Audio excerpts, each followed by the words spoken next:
avancer. Pierre Garnier sur Radioscope à l'instant. C'était Nous on sait, place au Paravis explique.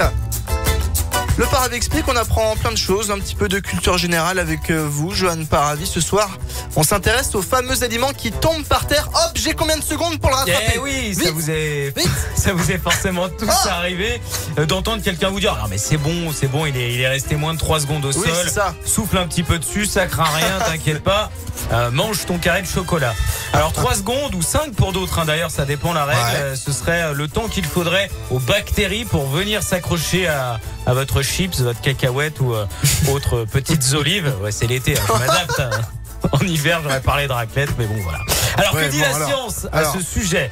Bien, l'étude la plus sérieuse date de 2016. Elle a été menée par Donald Schaffner avec plus de 128 scénarios réalisés, hein, avec de la pastèque, du pain beurré et des bonbons gélatineux. Voilà. D'accord. Très sérieux. Et elle conclut, en fait, cette étude, qu'un aliment est contaminé instantanément dès son contact avec le sol, hein, mais que plus il reste de temps sur le sol, plus les bactéries seront nombreuses. Plutôt logique, ok?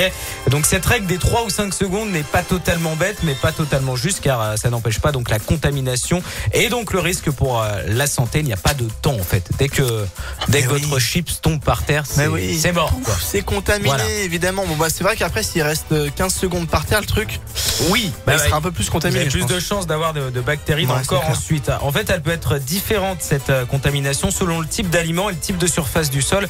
Par exemple, dans l'étude, c'est la pastèque qui a été contaminée le plus rapidement, alors que le bonbon s'est montré le plus résistant aux bactéries. Voilà, vous le savez.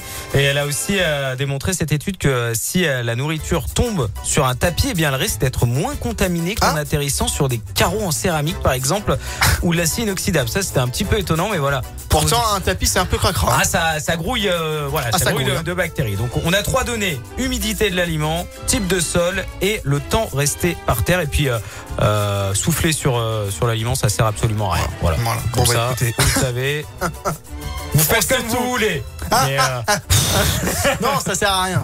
Bon, écoutez, parfait. Merci beaucoup, Johan. On le sait, dans tous les cas, ça touche par terre, c'est contaminé. Voilà. Mais bon, après, vous prenez le risque que vous voulez. Si ça fait 20 minutes, ne le faites pas. À vos risques et périls.